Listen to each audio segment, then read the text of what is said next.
కు రాష్ట్ర ప్రభుత్వం రాజకీయ రంగు పూసి జనాల్లో నవ్వుల పాలైందని తెలంగాణ తెలుగుదేశం వర్కింగ్ ప్రెసిడెంట్ రేవంత్ రెడ్డి విమర్శించారు. మిర్చి మార్కెట్ గొడవలో పోలీసులు అరెస్ట్ చేసి జైలుకు తరలించిన రైతులు వారి కుటుంబ సభ్యులను పరామర్శించేందుకు వచ్చిన రేవంత్ తో మా ప్రతినిధి నాగేందర్ ఫేస్ టు ఫేస్ చూద్దాం. సాక్షాత్తు టీడీపీ ఎమ్మెల్యే సండ్ర వెంకటవీరయ్యతో సహా 10 మందిపై క్రిమినల్ కేసు నమోదవడంతో వెంకటవీరయ్యతో పాటు 10 మంది రైతులను వారి కుటుంబాలను పరామర్శించేందుకు టీడీపీ ప్రతినిధి బృందం ఈరోజు ఖమ్మం నగరంలో పర్యటిస్తూ ఉంది. అదేవిధంగా జిల్లా వ్యాప్తంగా వివిధ ప్రాంతాల్లో ఉన్న రైతుల కుటుంబాల ఇంటికి వెళ్ళి వారికి మనోస్థైర్యం నింపేందుకు ప్రయత్నం చేస్తుంది. ప్రస్తుతం మనతో తెలంగాణ తెలుగుదేశం వర్కింగ్ ప్రెసిడెంట్ రేవంత్ రెడ్డి ఉన్నారు. ఆయన పర్యటనలో ఎలాంటి విషయాలు వెలుగులోకి వచ్చాడు తెలుస్తుంది. సార్, ఈరోజు చెప్పండి, మీరు రైతులతో జైలుకి వెళ్ళి మాట్లాడారు, వారి కుటుంబాలతో ఇంటికి వెళ్ళి మాట్లాడారు, మీకు ఏం అనుకున్నారు? అంటే ప్రధానంగా ప్రభుత్వం సంఘటన జరిగిన వెంబడే ఎదురుదాడి మొదలుపెట్టింది.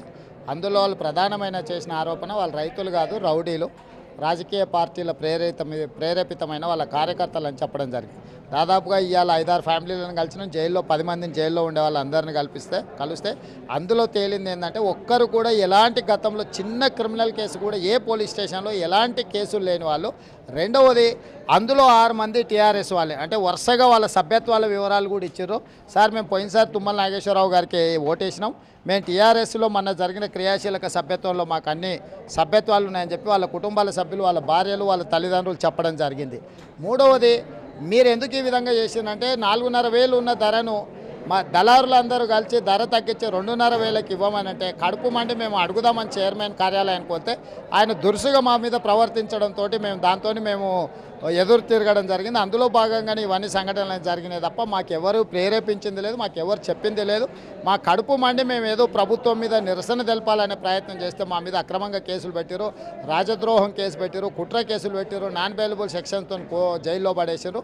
ఇది దుర్మార్గము. ఈ ప్రభుత్వానికి అవసరమైన మేరకు ఖచ్చితంగా గుణపాఠం చెప్తాము అని చెప్పారు.